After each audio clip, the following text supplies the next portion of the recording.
Hey, it's Eileen, and today I wanted to try out something a little different. It is still an informational video, but this one's going to be about, obviously, Mercury, the car company. So just let me know if you enjoy this type of video, and I will make more of them. Today is going to be about the Odd Story of Mercury, which was a division of Ford that existed from 1939, or 8 rather, until 2011. So depending on your age, you may or may not remember these, or you may have one, who knows. But anyway, it was formed in 1938 by Edsel Ford, and basically it is, what makes it so interesting is that it's essentially like your entry-level luxury car, which virtually every luxury brand has an entry-level version.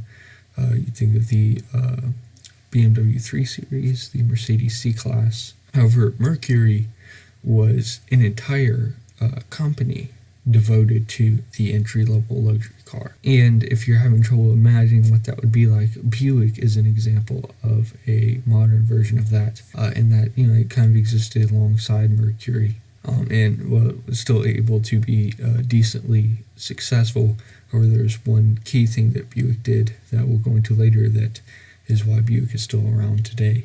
So until really the 90s, Mercury had a pretty decent life as a company, and it sold all right for Ford. And Ford was just able to take their Ford models and rebadge them and give them a slightly better interior. Well, and better if it was a base Ford, but give it a better interior and, obviously make it more like a luxury car. But it was lower than a Lincoln. So the beginning of the end was really in the year 2000. And Mercury at this point was the epitome of an old person car.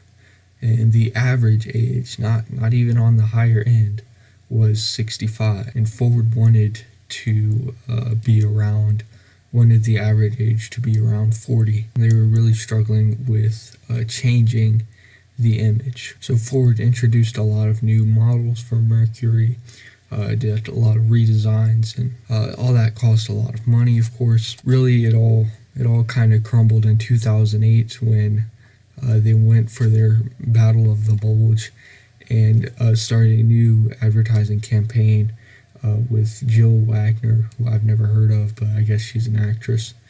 And they basically wanted Mercury to be a woman's luxury car, and the campaign basically failed completely and totally, and basically made their sales even smaller. Essentially cut them in half from the few people who would already want to buy one. The last car Mercury produced was still the Grand Marquis, which was their highest selling car. They sold over 700,000 in their last decade, but they made the last one of those in 2011, very early 2011 January, and ceased production and ceased operation. Earlier I did mention Buick, and I think the key thing that Buick did that is the reason they're still around today is Buick was able to transform themselves from an old person car company to really not even just a middle-aged, that's what Mercury was going for, but really a young person car, where it's a cheap car but is still very nice, and has a lot of features and looks modern, to say the least. They look